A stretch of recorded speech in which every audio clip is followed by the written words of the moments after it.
এখন ট্রেনের গেটে বসে আছি বাড়ি যাওয়ার জন্য, দিয়ে কি আর বলবো, দিয়ে ওইদিকে এই দৃশ্য একটু দেখতেই পারো, পাহাড় রয়েছে সামনে। এখন দেখতে দেখতে যাচ্ছি, ছেলেপেলে সবাই দেখছে, ইয়ে নেই।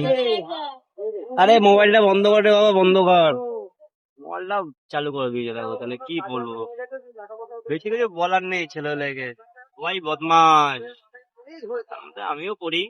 আমি যে অতটা ভদ্রতা না, আমিও বাবা, সবাই শয়তান, আমিও শয়তান। शाबाश बेटा। মদ খাওয়ার কথা বলিস, আরে চেহারা কি বলবো, বাজে ছেলে। না না না, আরে এসব এসব না, এসব তুই দেখ ট্রেনে করে যাচ্ছি। चुप रहना भाई, बंद करना, तेरा बकवास बंद कर अभी।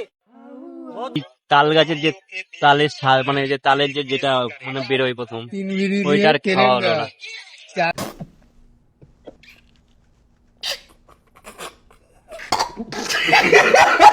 কিছু হয়নি, এক কিছু না, পুরো বেকার হয়ে গেল এই ওজনটা না খাওয়াতে, কি বলবো।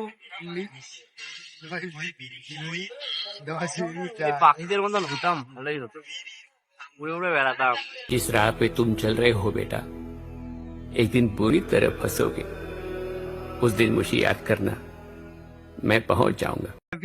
বিড়ির নামটা, বিড়ির নামটা বলছে, বিড়ির নামটা বলো তাহলে।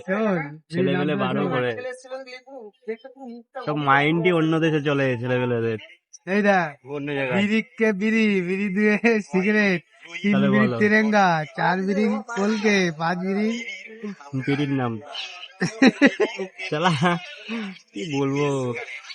5 বিড়ির ঠিক আছে চলো, ভান, 6 আবার বিড়ি আবার করছি কিছু গাঁজা, পরে, চালু 7 থাকবে, বিড়ি ব্লগ চুল্লু। চালু থাকবে, মোবাইলে ছাড়বো এখন আস্তে আস্তে, সবকিছুই করবো। দেখা যাক কোথায় গিয়ে জীবনটা দাঁড়ায়।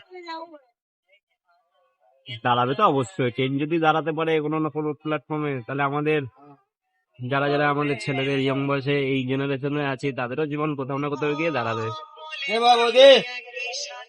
দেখা যাক, চলো, জয় রাধে। আস্তে দেখো।